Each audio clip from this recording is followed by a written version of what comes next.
जय हिंद दोस्तों, कैसे हो आप सभी लोग। उम्मीद है मस्त और बिंदास होंगे और अपनी पढ़ाई को जबरदस्त तरीके से कर रहे होंगे। अपना जो लास्ट का सेशन हुआ था उसमें मैंने बहुत सारे कॉन्सेप्ट आपको बताए थे और क्वेश्चनों की प्रैक्टिस भी करवाई थी। आज उससे आगे के कॉन्सेप्टों को समझेंगे और आगे के क्वेश्चनों की प्रैक्टिस करेंगे। लेकिन मैंने आपसे जो लास्ट के सेशन में ये बोला था कि अभी तक जितने भी ज्योमेट्री के अंदर कॉन्सेप्ट हो चुके हैं उन हर एक कॉन्सेप्ट को आपको प्रॉपर तरीके से नोट करना है, उनका रिवीजन करना है और उन पर जो मैंने क्वेश्चन प्रैक्टिस करवाए हैं हर एक टाइप के कॉन्सेप्ट पर, हर एक टाइप की लैंग्वेज के जो क्वेश्चन मैंने आपको प्रैक्टिस करवाए हैं, तो एक बार जो मैंने आपको प्रैक्टिस करवाए एक बार आपको खुद से प्रैक्टिस करने की कोशिश करना है। तभी आपको बहुत अच्छे से जो आपका सिलेबस है, जो आपका कंटेंट है, जो एक एग्जाम से रिलेटेड कंटेंट है, ये आपका इससे बाहर एग्जाम में कहीं से भी आ नहीं सकता। तो आपको इसको ही बहुत अच्छे से प्रैक्टिस करना है जिससे आपके माइंड के अंदर बहुत अच्छे से ये क्या हो जाए, सेट हो जाए। जैसे ही आप एग्जाम में बैठो तो आपको जो क्वेश्चन एग्जाम में मिलेंगे उनके अंदर के जो कॉन्सेप्ट हैं वो आपको तुरंत के तुरंत रिकॉल हो जाए और विद इन टाइम के अंदर आपके जो आंसर हैं वो निकल के आपके सामने हो। ठीक है, तो इस मेथड को, इस अप्रोच को आपको बहुत अच्छे से फॉलो करना है कि सबसे पहले कॉन्सेप्ट को समझना है, फिर उसको नोट करना है, नोट करने के बाद उसका रिवीजन करना है, रिवीजन करने के बाद जो मैंने आपको क्वेश्चन प्रैक्टिस करवाए हैं अलग अलग लैंग्वेज से, अलग अलग डाटा के साथ, अलग अलग कैलकुलेशन से, उन हर एक क्वेश्चन को आपको बहुत अच्छे से प्रैक्टिस करना है। जैसे आप इन सारे मेथड को फॉलो करोगे तो आपके अंदर जो टेक्निकल डेवलपमेंट है की जो प्रोसेस है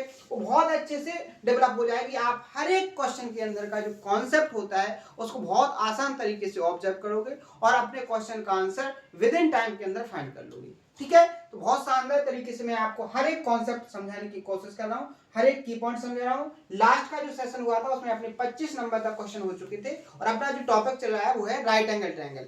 यानी राइट एंगल ट्रायंगल से रिलेटेड जो कॉन्सेप्ट होते हैं बेसिक से लेके एडवांस लेवल तक के हर एक कॉन्सेप्ट को मैं एक्सप्लेन कर रहा हूं और उस पर क्वेश्चनों की प्रैक्टिस। तो अपना लास्ट का सेशन हुआ था उसमें अपन 25 नंबर तक क्वेश्चन सॉल्व कर चुके थे।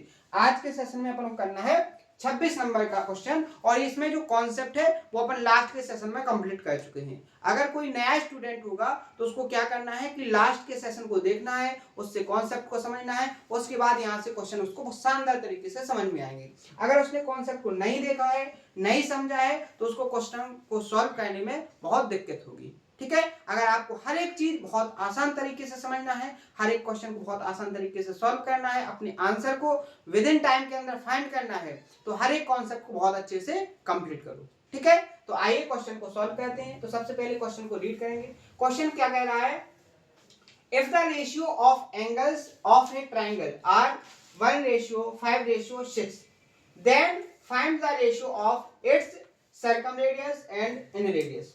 क्वेश्चन में बोला गया है कि एक ट्रायंगल है, ट्रायंगल के तीन जो एंगल्स हैं उनका जो रेशियो है वो क्या है, 1:5:6 है।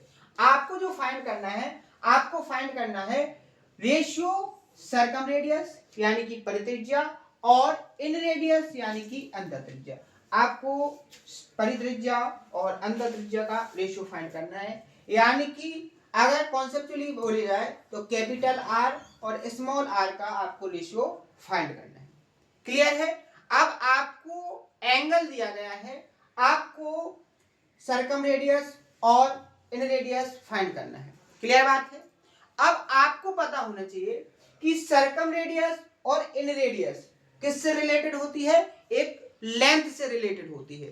तो आपको एंगल्स की सहायता से, क्योंकि आपको एंगल्स दिए गए हैं, एंगल्स की हेल्प से क्या निकालना है, उस ट्रायंगल की साइड्स को निकालना है। क्या निकालना है, ट्रायंगल की साइड्स को निकालना है। तो सबसे पहले अपन जो आपको एंगल्स का रेशियो दिया गया है उस पर फोकस करते हैं कि ये जो रेशियो है किस टाइप के ट्रायंगल का है, किस टाइप के ट्रायंगल का है। तो आपके सामने रेशियो दिया गया है एंगल का 1:5:6 यही दिया गया है।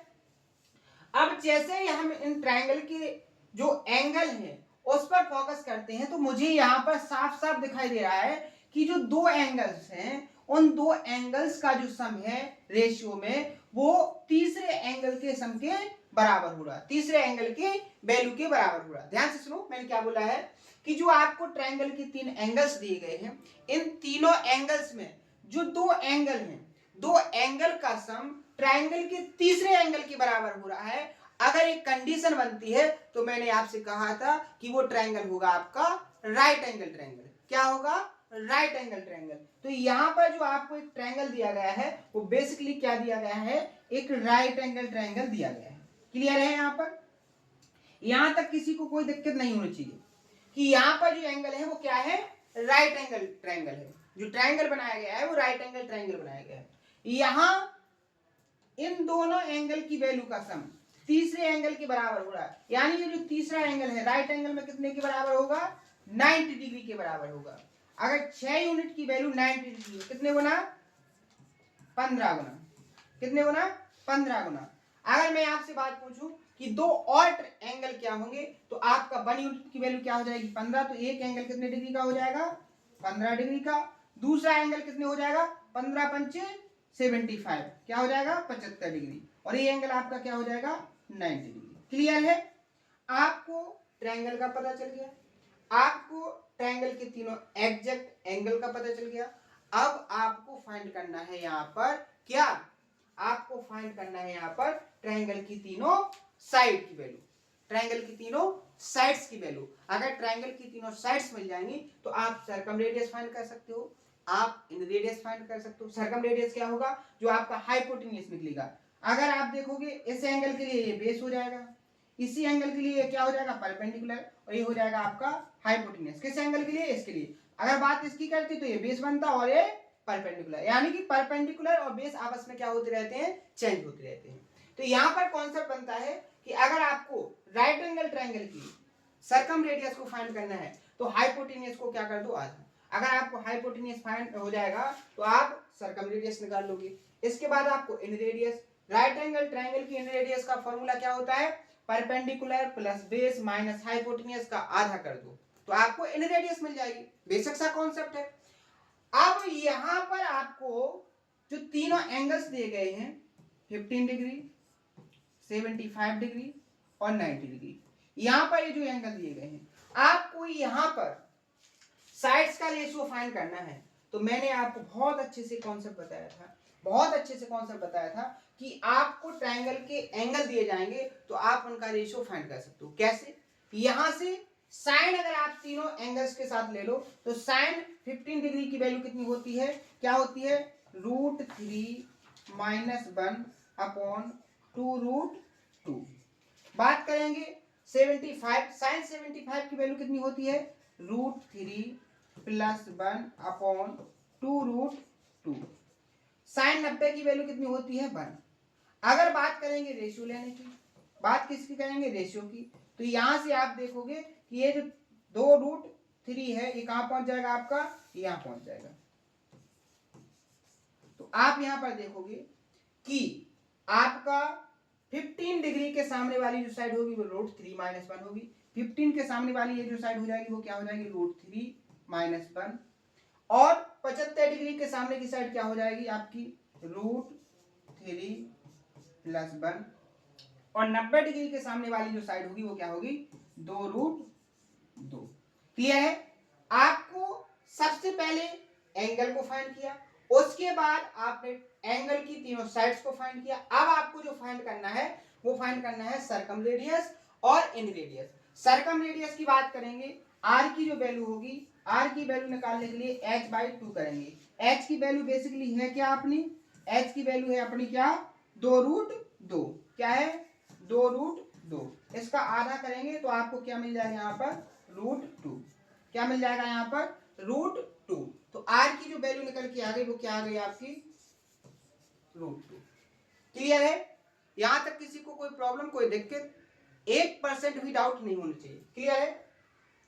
अब अपन को जो फाइंड करना है वो फाइंड क्या करना है? आपको फाइंड करना है सर्कमरेडियस, सॉरी इन रेडियस। क्या करना है? इन रेडियस। इन रेडियस कैसे होगी? परपेंडिकुलर और बेस को ऐड करके माइनस हाइपोटेन्यूज करो। यहां साइड में मैं निकाल के बताऊंगा आपको। क्या हो जाएगा? √3 - 1 + √3 + 1 क्या हो जाएगा?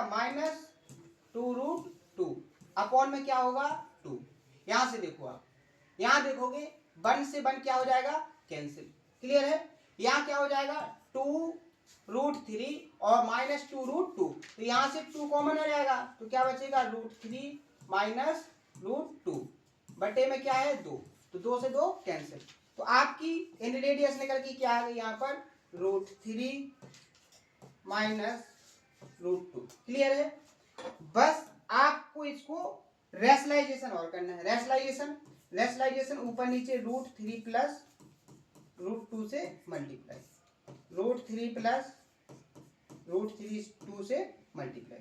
यहां देखोगे a माइनस बी का a minus B into B minus A plus B, formula a square minus B square A plus B और a माइनस बी। इस फॉर्मूले को लगाओगे तो √3 का स्क्वायर 3 माइनस 2 का स्क्वायर √2 का स्क्वायर 2, 3 से 2 जाएगा, क्या बचेगा 1, क्या बचेगा 1, 1 से किसी को नंबर को डिवाइड करेंगे वही आएगा। अब ऊपर देखो √2 का मल्टीप्लाई √3 में होगा तो क्या होगा √6 प्लस √2 का मल्टीप्लाई √2 में होगा तो क्या आ जाएगा 2।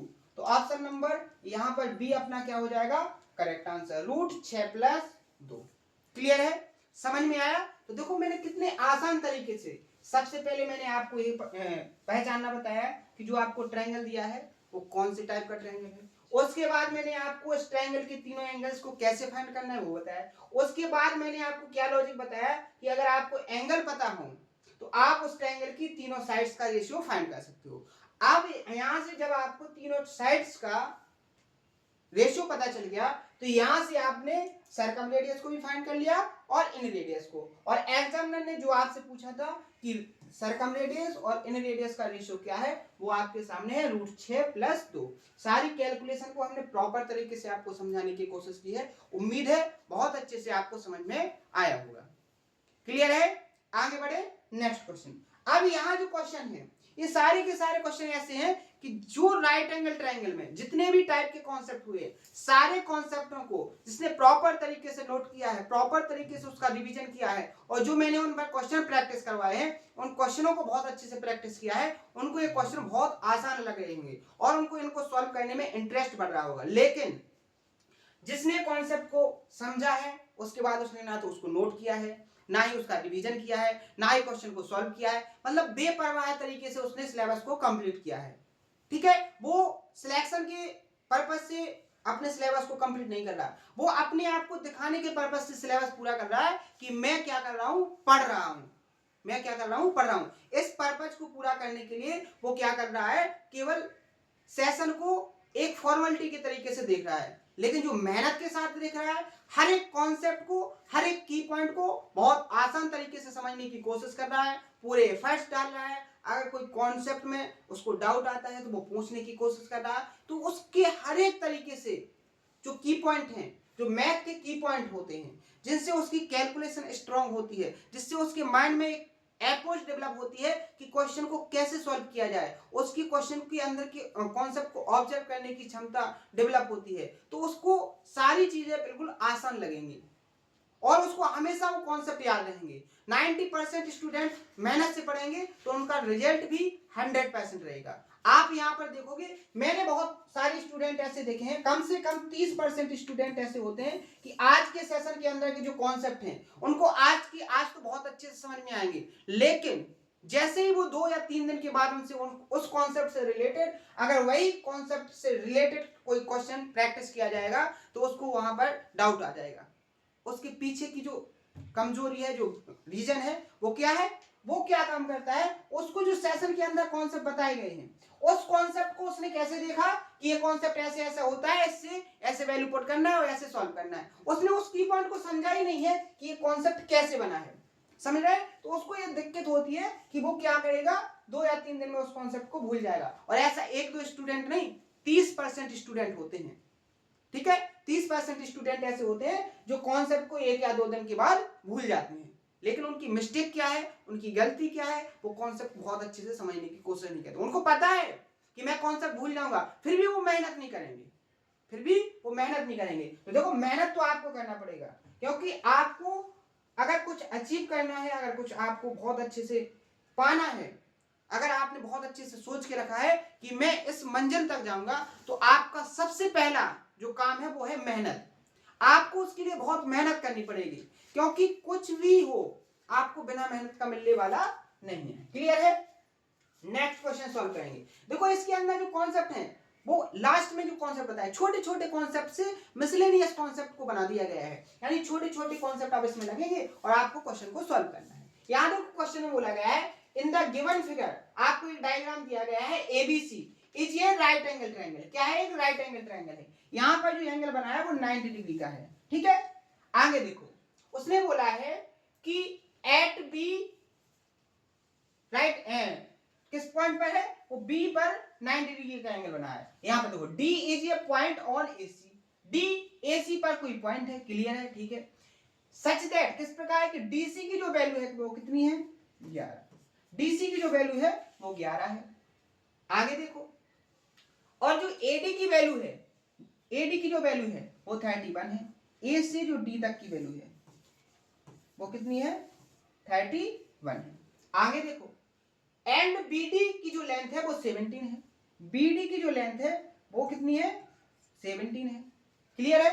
आगे देखो, find the area of shaded region. जो शेडेड रीजन है इसका एरिया आपको फाइंड करना है। यहां देखो, इसका आपको एरिया फाइंड करना है। अब ऐसे क्वेश्चन कैसे आप विद इन टाइम के अंदर सॉल्व करो, इसकी क्या अप्रोच है? तो मैंने बहुत सारे क्वेश्चन आपको सॉल्व भी करवाए हैं और लगभग 60% स्टूडेंटों ने इसको खुद से सॉल्व जरूर कर लिया होगा। कैसे करना है? तो मैंने बहुत आसान तरीका बताया था, शिफ्टिंग मेथड। कौन सी मेथड? Shifting method. एक बात बताइए, मैंने इस कॉन्सेप्ट से आपको कितने सारे क्वेश्चन सॉल्व करवाए हैं कि अगर कोई राइट एंगल ट्रायंगल है, क्या है? राइट एंगल ट्रायंगल है, तो राइट एंगल ट्रायंगल की सबसे शॉर्टेस्ट मीडियन क्या होती है? सर्कमरेडियस। क्या होती है? सर्कमरेडियस होती है। क्लियर है? इस कॉन्सेप्ट से रिलेटेड अपने बहुत सारे क्वेश्चन सॉल्व हुए। क्लियर है? अगर ये मीडियन है तो ये भी सर्कमरेडियस होगी, ये भी सर्कमरेडियस होगी और ये भी क्या होगी? सर्कमरेडियस होगी। क्लियर है? यहां तक किसी को कोई डाउट, कोई दिक्कत? इस कॉन्सेप्ट से रिलेटेड अपने बहुत सारे क्वेश्चन सॉल्व हुए हैं। यहां पर आपको जो शेडेड रीजन है जिसका एरिया आपको फाइंड करना है, वहां पर कोई एक ऐसा डाटा नहीं दिया गया है जिससे आप उसका रीजन पर्टिकुलर फाइंड कर लो। उसके लिए आपको डायग्राम में कुछ ना कुछ एक्टिविटी करने की जरूरत है। समझ गए? यहां पर देखो, अगर आपको यहां पर बीडी की लेंथ दी गई है, डीसी की लेंथ दी गई है, अगर आपको क्या दी गई होती? बीसी की लेंथ दी गई होती, तो आप यहां से क्या फाइंड कर लेते? ट्रायंगल बीडीसी का एरिया फाइंड कर लेते। तो यहां से आप कैसे फाइंड करोगे, उस अप्रोच को आप समझने की कोशिश करो। जैसे मान लीजिए मैं यहां पर इस राइट एंगल ट्रायंगल की मीडियन को निकालता हूं, ये आपकी मीडियन होगी, ये राइट एंगल ट्रायंगल की मीडियन होगी। ध्यान से समझने की कोशिश करना, ये इस ट्रायंगल की क्या होगी? मीडियन। मान लीजिए एम पॉइंट है, क्या है? एम पॉइंट है। तो यहां पर देखो एसी की टोटल वैल्यू कितनी हो रही? 31 और 11 42। कितनी हो रही? 42। तो आप यहां पर देखोगे ए एम की वैल्यू कितनी हो जाएगी? 21 हो जाएगी कि नहीं हो जाएगी? और दूसरी बात करेंगे किसकी? यहां पर ये 11, तो एम से डी ये वाली जो डिस्टेंस होगी वो कितनी हो जाएगी? 10। कितनी हो जाएगी? 10। ध्यान से समझना, बहुत इंपॉर्टेंट कॉन्सेप्ट है, सॉल्व करने की टेक्निक को आप समझना। अब आप यहां पर देखो, अगर एम से लेके ए तक की दूरी 21 है और एम से लेके सी तक की दूरी कितनी है? 21 है, तो आपकी बी से एम तक की जो डिस्टेंस है वो कितनी होगी? 21 होगी कि नहीं होगी? कौन से कॉन्सेप्ट से? इस वाले कॉन्सेप्ट से। क्लियर है यहां तक? क्लियर है यहां तक? अब एक कॉन्सेप्ट को और मैंने बहुत अच्छे से बताया आपको कि अगर कोई ट्रायंगल है, तो इसकी जो सीबियन है अपोजिट साइड को जिस रेशियो में डिवाइड करेगी, तो जो वो छोटे छोटे दो ट्रायंगल बनेंगे, जैसे मान के चलो यहाँ ए और बी में डिवाइड किया, तो यहाँ जो छोटे छोटे दो ट्रायंगल बने, इनका एरिया का जो रेशियो होगा वो भी ए रेशियो बी के फॉर्म में होगा। किस फॉर्म में होगा? ए रेशियो बी के फॉर्म में होगा। ध्यान से समझना, देखो छोटे छोटे कॉन्सेप्ट लग रहे हैं, अब जिसको ये पता होंगे वही इसको आसान तरीके से समझ रहा होगा। तो यहां पर देखो, आपका ट्रायंगल बी एम डी और आपका ट्रायंगल बी डी सी, दो ट्रायंगल हैं। यहां पर जो बी डी है वो सीबियन हो गई। बी डी सीबियन ने साइड एम सी को 10:11 में डिवाइड किया, तो यहां पर एरिया का रेशियो 10:11 होगा कि नहीं होगा? 10:11 होगा कि नहीं होगा? समझ में आई बात? कितना होगा? 10:11 होगा कि नहीं होगा?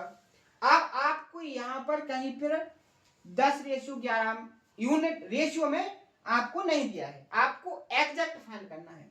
तो एक डाटा आपको और नजर आ रहा है, यहाँ जो एरिया 10 यूनिट है, उस ट्रायंगल की जो BDM है, इसकी तीनों साइड्स आपको पता है, 21, 17 और 10। क्या है? 21, 17 और 10। ध्यान समझना, 21, 17 और 10 तीनों साइड्स पता है। और जब ट्रायंगल की तीनों साइड्स पता हो तो आप क्या कर सकते हो? उस ट्रायंगल का एरिया फाइंड कर सकते हो। कैसे?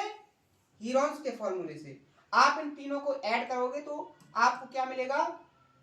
यहां पर 42। क्या मिलेगा? 42। एक मिनट, 21, 17 और 10 तो क्या हो जाएगा? 7 और 1 8, 2 3 4, 48। कितना हो गया? 48। अब आप यहां देखो, ये पेरीमीटर हो गया। क्या हो गया?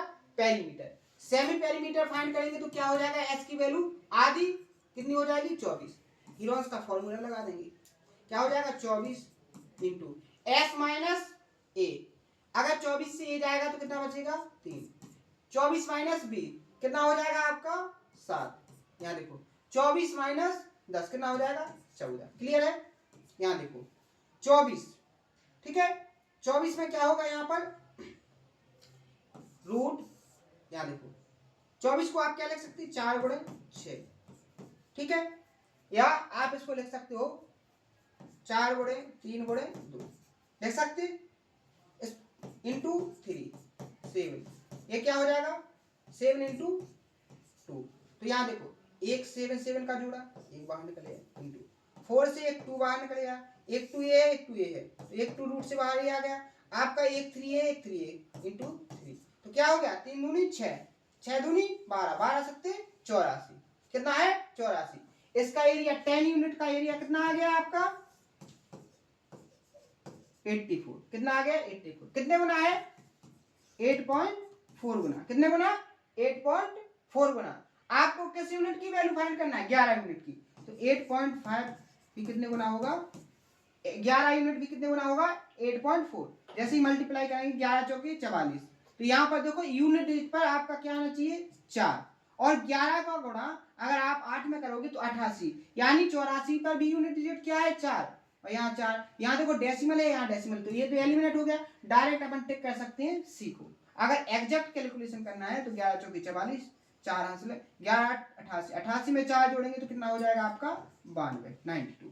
तो क्या आ जाएगा आपका एरिया?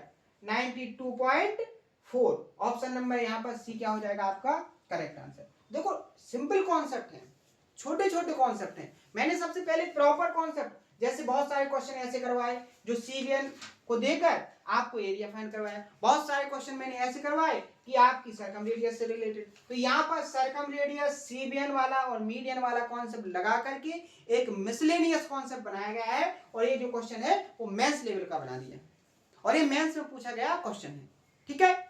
ध्यान रखो, तो अच्छे से पढ़ो, मेहनत से पढ़ो, हर एक कॉन्सेप्ट पर बहुत अच्छे से एफर्ट डालो, सारे कॉन्सेप्टों को बहुत अच्छे से मजबूत करो। अब आप अभी स्टार्टिंग वे में हो तो आपको ज्यादा एफर्ट डालने की जरूरत है, कोई प्रेशर लेने की जरूरत नहीं है। आप ज्यादा से ज्यादा एफर्ट डालो, हर एक कॉन्सेप्ट एक दिन में एक कॉन्सेप्ट कंप्लीट करो, लेकिन पूरी तरीके से उसको कंप्लीट कर लो कि वो कभी भूलो ना। अगर उसके अंदर कोई डाउट आए तो उसको कमेंट बॉक्स में बताओ, हर एक डाउट को सॉल्व किया जाएगा। आसान तो तरीका है। मैं आपसे बोल रहा हूं कि आप केवल, वैसे आपको अच्छे से सिलेबस करने में 8 मंथ लगेंगे। कितने मंथ लगेंगे? 8 मंथ लगेंगे। मैं आपसे कह रहा हूं आप इस 8 मंथ की जगह पर 4 मंथ और ऐड कर लो। कितने कर लो? 4 मंथ्स और ऐड कर लो। जहां एक एवरेज स्टूडेंट 8 मंथ में अपना सिलेबस पूरा कर रहा है, उसमें आप अगर थोड़े कमजोर हो तो 4 महीने और ऐड कर लो ना, तो आपके टोटल हो जाएंगे यहाँ पर 12 मंथ। कितने हो जाएंगे? 12 मंथ। आप यहाँ पर सोचो 12 मंथ में कितने होते हैं? 365 दिन होते हैं। अगर आपने एक दिन में अगर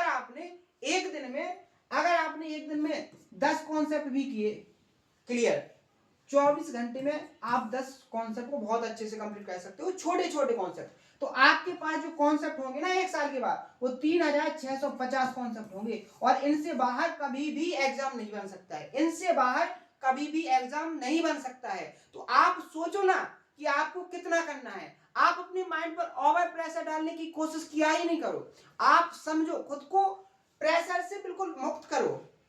मुक्त कैसे हो जाओगे? जब आप पॉजिटिव थिंकिंग के साथ काम करोगे। अगर आप एक दिन में, जैसे कॉन्सेप्ट कौन कौन से, कैसे कॉन्सेप्ट कह रहा, जैसे मैंने आपसे बोला, आप पेरीमीटर को निकालना सीख जाओ, आप एरिया को निकालना सीख जाओ, ठीक है, आप वॉल्यूम को निकालना सीख जाओ।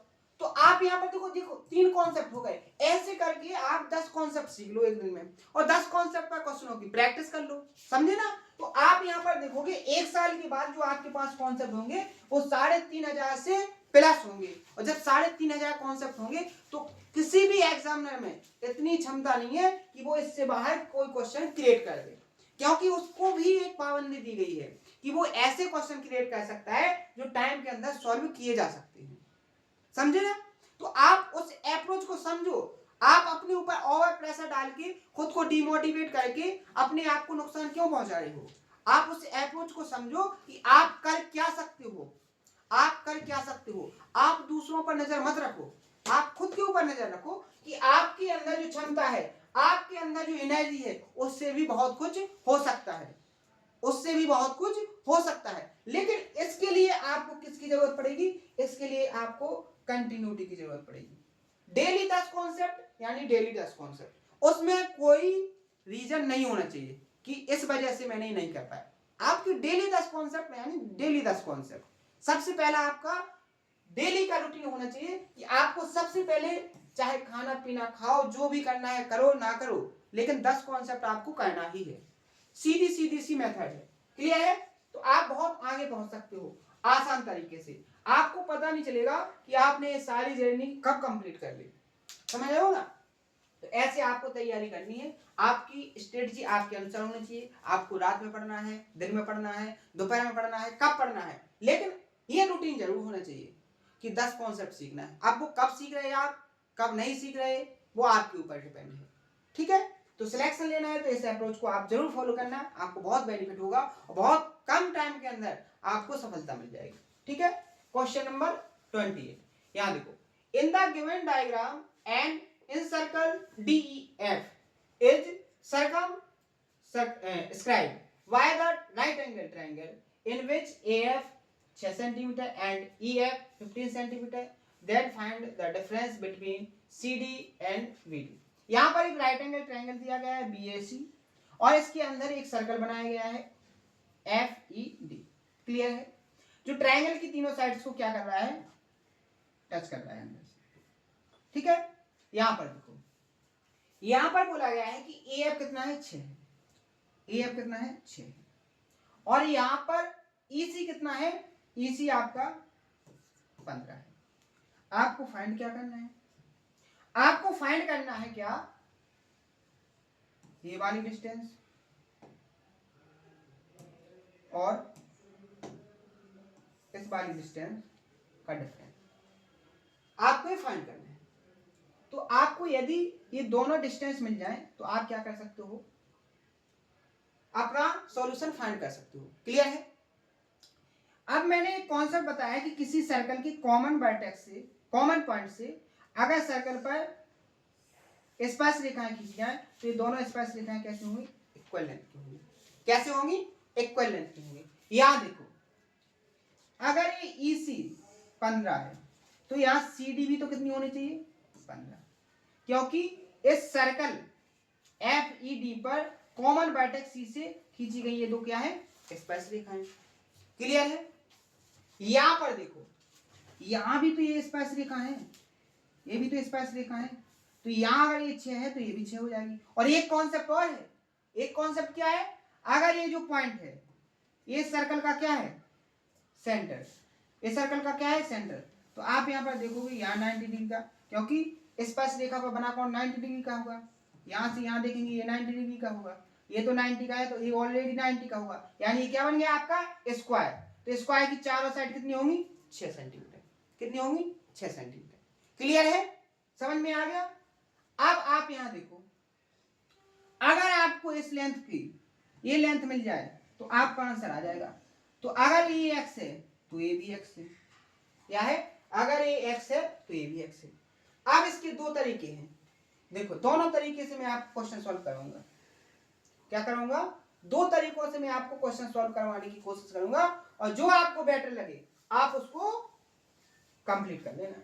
लेकिन जिसको मैं बोल दूं कि ये बेस्ट रहेगा तो कोशिश उसी को करना है कि वो बेस्ट तरीका है तो उसको करने की।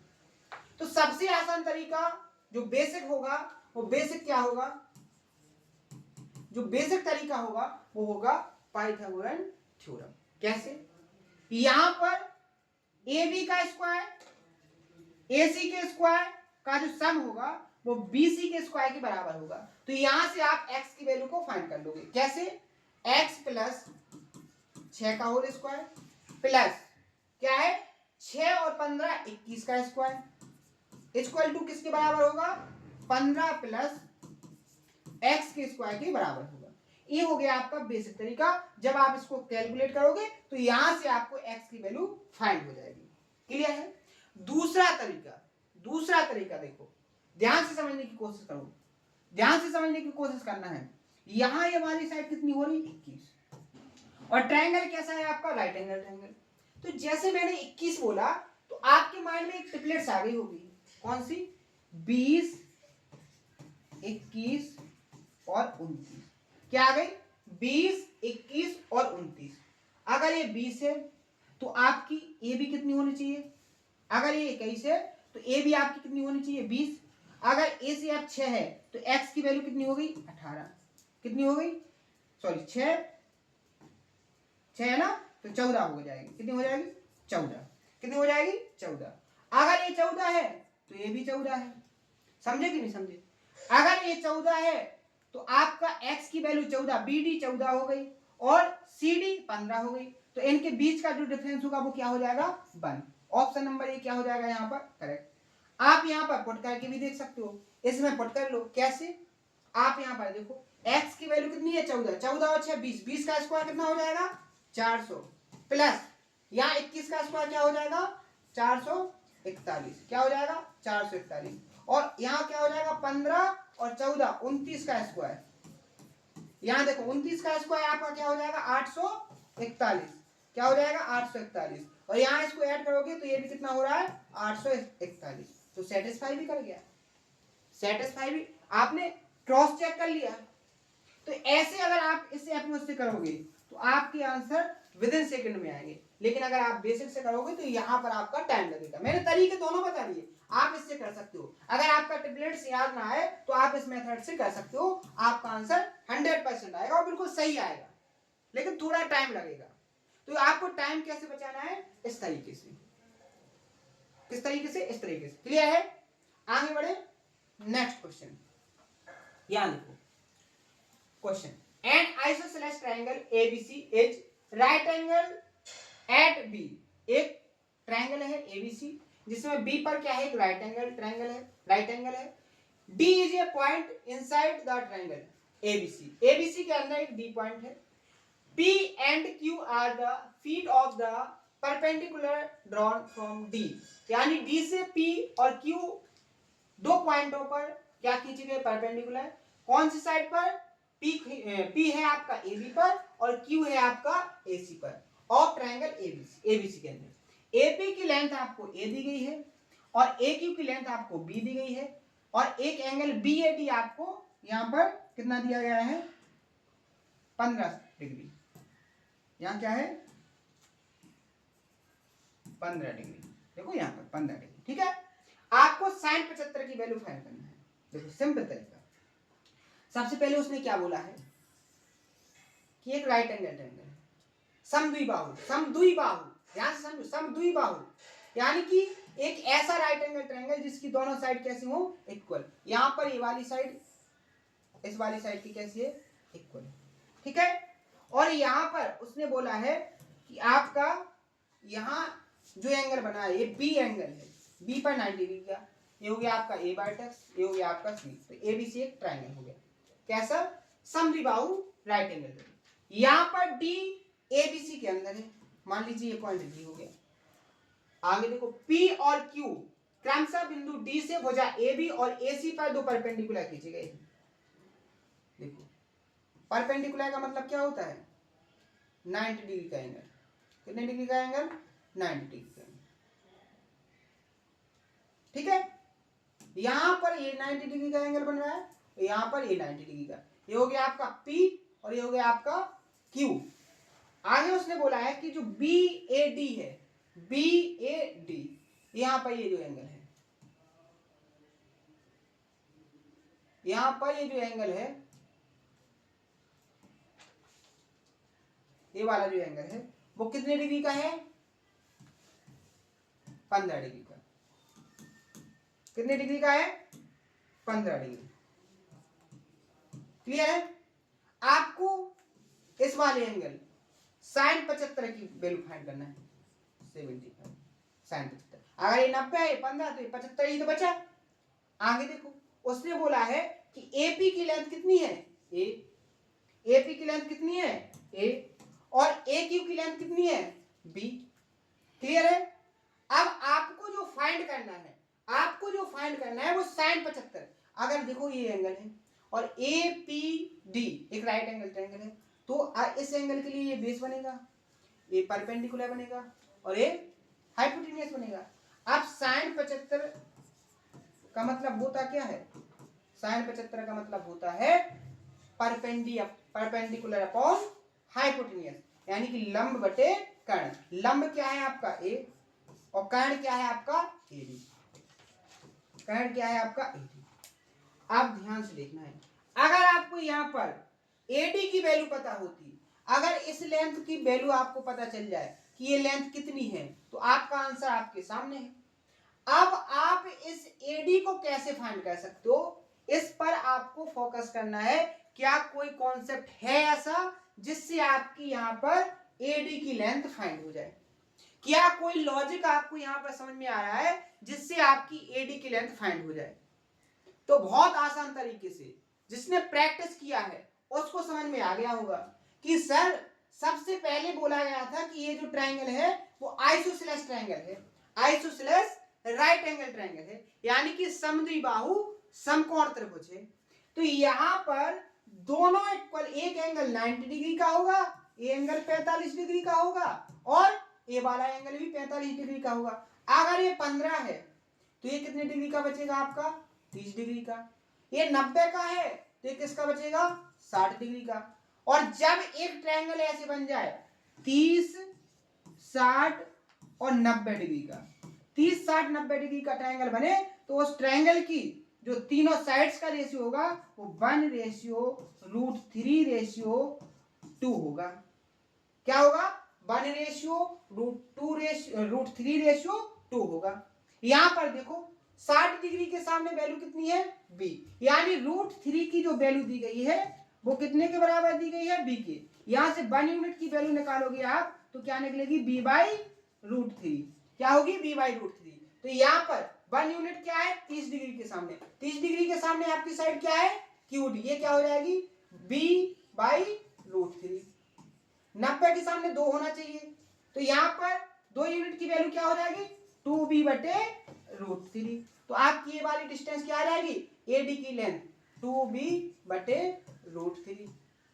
समझ में आ गया कि नहीं आ गया? आपको AD की लेंथ मिल गई कि नहीं मिल गई? आपको जो जरूरत थी वो मिल गई कि नहीं मिल गई? आप यहां पर AD की वैल्यू को पुट कर दो। AD की वैल्यू क्या है, AD की वैल्यू आपकी फाइंड क्या हो गई, 2B/√3। क्लियर है। अब ये √3 कहां जाएगा, ऊपर, तो आपका sin 75 की वैल्यू क्या आ जाएगी, √3a/2b, √3a/2b, √3a/2b। Option number C यहां पर क्या हो गया, करेक्ट आंसर। कोई दिक्कत, कोई परेशानी हुई? लेकिन कॉन्सेप्ट आपको आना चाहिए। कितनी आसान तरीके से पूरा सॉल्यूशन आपका डायग्राम के अंदर हो गया। लेकिन फिर भी मैंने आपको सारी कैलकुलेशन, सारी मेथड बहुत अच्छे तरीके से हर एक की पॉइंट को एक्सप्लेन करके बताई है कि आपको कोई डाउट ना रहे। क्लियर है। नहीं तो पता है ये जो मैंने यहां पर लिखवाया इसकी कोई जरूरत नहीं थी। ये एग्जामिनर कहता ही नहीं कि आप इसको एग्जाम में इसको लिखो, ये आपके बेस्ट मटेरियल आपने यहाँ पर लिखा है, इसकी कोई जरूरत नहीं है। यहाँ पर आप जो यहाँ लिख रहे हैं इसकी कोई जरूरत नहीं है, ये तो आपको माइंड के अंदर सेट होनी चाहिए, आपको याद होनी चाहिए कि एग्जाम में तुरंत रिकॉल हो जाए, समझे ना। तो ये सारे के सारे डाटा को आपको लिखने की जरूरत नहीं है, और ये कैलकुलेशन इतनी माइनर है कि आप माइंड के अंदर सेट करके तुरंत सॉल्व करके ऑप्शन नंबर सी को टिक करते और आगे बढ़ जाते। ठीक है, तो अप्रोच बहुत बेस्ट तरीके से मैं समझाने की कोशिश कर रहा हूं, आप भी उतने आसान तरीके से समझो, मेहनत से पढ़ोगे तो समझ में आएंगे। ठीक है, आज के सेशन का लास्ट क्वेश्चन, इसके बाद अपन सेशन को फिनिश करेंगे। ठीक है, यहां देखो क्वेश्चन बहुत शॉर्ट है, डायग्राम भी नॉर्मल है, लेकिन मैं आपसे पूछूं कि जो क्वेश्चन में पूछा गया है इसका आंसर निकाल के बताओ, तो आपको यहां कंफ्यूजन होगी। लेकिन मेरे अनुसार जो मैंने ऑब्जर्व किया है, अभी भी 40% स्टूडेंट मेरे ऐसे होंगे जो इस क्वेश्चन को तुरंत सॉल्व कर देंगे, तुरंत सॉल्व कर देंगे, क्योंकि उनको समझ में आ गया, उनको डाटा और डायग्राम दोनों समझ में आ गए, जो एग्जामिनर पूछना चाहता है वो भी समझ में आ गया, और जो डायग्राम में दिया गया वो भी समझ में आ गया। उनको समझ में क्या आ गया कि ए बी का स्क्वायर और बी सी का स्क्वायर का डिफरेंस पूछा गया है, A B square minus B C का स्क्वायर पूछा गया है, और यहाँ पर एक राइट एंगल ट्रायंगल है, और यहाँ पर जो बी डी है ये भी एक राइट एंगल ट्रायंगल को बना रही है। अगर ये राइट एंगल ट्रायंगल इस तरफ है तो ये भी है, और यहाँ पर दो राइट एंगल ट्रायंगल जो बने हैं उनमें जो कॉमन है वो बी डी है, उनमें जो कॉमन है वो बी डी है। अगर मैं दोनों राइट एंगल ट्रायंगल के अंदर बी डी की लेंथ पूछूं तो यहाँ पर जो बी डी का स्क्वायर होगा क्या होगा, जो बी डी का स्क्वायर होगा, बी डी का स्क्वायर क्या हो जाएगा, यहाँ पर हाइपोटेन्यूस ये बनेगा ए बी का स्क्वायर, ए बी का स्क्वायर माइनस क्या हो जाएगा 4 का स्क्वायर। आप यहाँ देखो इस वाले ट्रायंगल के अंदर अगर मैं बी डी का स्क्वायर पूछूं तो ये क्या हो जाएगा, बराबर होगा आपका क्या, बी सी का स्क्वायर माइनस किसके, 3 के स्क्वायर के। आपको फाइंड क्या करना है, आपको फाइंड करना है वो आपके सामने है। यहाँ क्या हो जाएगा ए बी का स्क्वायर, ये बी सी स्क्वायर इस तरफ आए, बी सी स्क्वायर इस तरफ आएगा, ए बी का स्क्वायर माइनस बी सी का स्क्वायर। आप यहाँ देखो -3 है, -4 इस तरफ जाएगा, प्लस का 4 का स्क्वायर 16 माइनस 3 का स्क्वायर 9, यहाँ पर ए बी का स्क्वायर और माइनस बी सी का स्क्वायर, 16 में से 9 जाएंगे क्या बचेगा 7। तो ऑप्शन नंबर ये यहाँ पर क्या हो जाएगा आपका करेक्ट। कितना आसान था, लेकिन स्टार्टिंग में आपको कितना कठिन लग रहा होगा कि कैसे निकालें, कोई डाटा ही नहीं दिया गया है, समझे। देखो क्वेश्चन को सॉल्व करना स्टार्ट करो, आप स्टार्टिंग तो करो, आपके सॉल्यूशन निकलेंगे, जाएंगे कहाँ सॉल्यूशन, अभी स्टार्टिंग में आपको टाइम लगेगा सॉल्यूशन फाइंड करने में, लेकिन जैसे जैसे आप प्रैक्टिस करते जाओगे आपके सॉल्यूशन उतने फास्ट निकलेंगे, समझे ना। तो मैंने देखो हर एक कॉन्सेप्ट को यहाँ पर एक्सप्लेन कर दिया है, और हर एक कॉन्सेप्ट से रिलेटेड मैंने क्वेश्चन आपको प्रैक्टिस करवाए हैं। देख रहे हो कितने आपको जो टफ क्वेश्चन है, जो बहुत सारे स्टूडेंट पढ़ने तक की भी कोशिश नहीं करते हैं, उन क्वेश्चनों को मैं इतने आसान तरीके से समझा रहा हूँ कि एक स्टैंडर्ड क्लास का अगर स्टूडेंट आपके साथ बैठा दिया जाए ना तो उसको भी बेस्ट तरीके से समझ में आएगा। अगर कोई 9th 10th का स्टूडेंट भी इसको सॉल्व करने की कोशिश करेगा, अगर मैंने जो समझाया है तो उसको पूरा का पूरा समझ में आएगा और बहुत फास्ट तरीके से उसको सॉल्व करेगा। लेकिन जो मेहनत से पढ़ेगा, आप अपने आप को इस भ्रम में मत डालिए कि मैं किसी और बैकग्राउंड से हूँ, मैंने स्टैंडर्ड क्लास में आर्ट, कॉमर्स, बायोलॉजी इन सब्जेक्ट से की है तो मुझे मैथ समझ में नहीं आएगा। ये केवल आपका भ्रम है, ये आपका भ्रम है। आप इस भ्रम से दूर हटिए और जो छोटे छोटे डाउट हैं उनको खुद से सॉल्व करो, जो सॉल्व ना कर पाओ उनको मुझसे पूछने की कोशिश करो। सारे डाउट, मैंने कभी ऐसा नहीं बोला है कि आपका ये डाउट छोटा है मैं नहीं बताऊंगा, आप कितना भी छोटा डाउट पूछो, लेकिन पूछने की कोशिश करो, आपके हर एक डाउट क्लियर किए जाएंगे। तो मेहनत से पढ़ो।